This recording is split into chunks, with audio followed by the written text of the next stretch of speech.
The Doors were a chart-topping musical act from the release of their second studio album Strange Days until the death of Jim Morrison in 1971.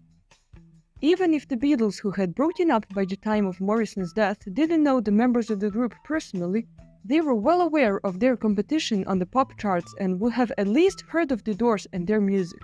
There is an urban legend that Jim Morrison went to Abbey Road Studios on September 23, 1968, and sang background vocals on the Beatles' "Happiness is a Warm Gun." Here's an interesting rock myth. In September 1968, shortly after finishing the Doors' European tour, Jim Morrison and his girlfriend Pamela Corson decided to stay for a while in London. On September 23rd, it is rumored that he went to Abbey Road Studios where the Beatles were finishing the recording sessions for the White Album. Lennon was working on the song "Happiness is a Warm Gun," and legend says Morrison sang along the "Mother Superior jumped the gun" famous line. There is no record, however, of him being in the studio, though some Beatles experts have been saying for decades that he was indeed there, but for a very short amount of time, hence nobody kept a record of his visit. Helping the myth is the line "like a lizard on a window pane," which some says Lennon sung in reference to Morrison seeing them recording from the studio window pane. The lizard is a reference to Lizard King.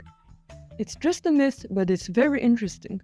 Also, in the book Everybody Had a Notion by William McKean, he suggests that the Beatles influenced the orchestral sounds on the Doors album The Soft Parade. According to McKean, while the Doors were on their summer 1968 European tour, Jim Morrison was invited by George Harrison to a recording session during the recording of the White Album. McKean says in the book that when Morrison attended the Beatles' recording session to, quote, "impressed by the varied instrumentation the group was using," Morrison went along with Paul Rothchild's efforts back in LA to engage the Doors' musical palette with strings and horns.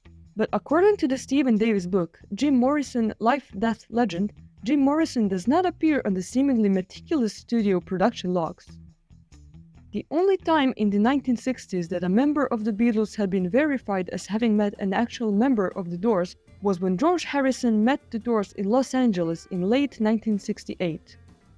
He attended the Soft Parade recording session and mentioned that it reminded him of a Sgt. Pepper's session.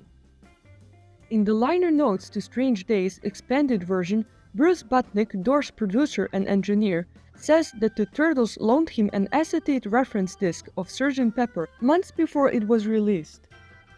After hearing it, he writes that he and the Doors were technically inspired to shoot for the moon when recording their second album. George Harrison visited the Doors in the studio when they were recording The Soft Parade, 1969. Bruce recalled that George was flattered that the Doors had been influenced by Sgt. Pepper without actually copying the Beatles. Bruce Butnick said, "The Turtles loaned me a Monroe 33 1/3 RPM acetate reference disc of the Beatles' Sgt. Pepper months before its release. I played it for the Doors and Paul Rothchild, and we were all totally blown away by such revolutionary creativity. As a consequence, we were technically inspired to shoot for the moon." A couple of years later, while recording The Soft Parade, the Doors' fourth album released in 1969, at Electra Studios on La Cienega Boulevard, George Harrison visited us and was very flattered that their album, Sgt. Pepper, had inspired our album, Soft Parade, without us copying them. Also, in John Densmore's first book, he says that The Soft Parade was supposed to be their Sgt. Pepper's. So Jim Morrison would have been in the studio that day and met at least one Beatle. In September of 1969, there was a concert in Toronto, which both John Lennon and his Plastic Ono Band and the Doors attended, and they were on opposite sides of the stage, and John is reported to have said he was honored to play in the same show as the Doors, but there was no confirmation of them ever meeting. During the Playboy interview given shortly before his death, John Lennon expressed disgust over people's obsession with the death of Jim Morrison. He said, "I'm not, however, crazy about the people who destroy themselves. I hate it. It's better to fade away like an old soldier than to burn out. I don't appreciate worship of that Sid Vicious or of that James Dean or that John Wayne. It's the same thing. Making Sid Vicious a hero, Jim Morrison, it's garbage to me. I worship the people who survive." Gloria Swanson, Greta Garbo. Hello. That was Ringo, folks. Well, what can I say? And goodbye to all of them.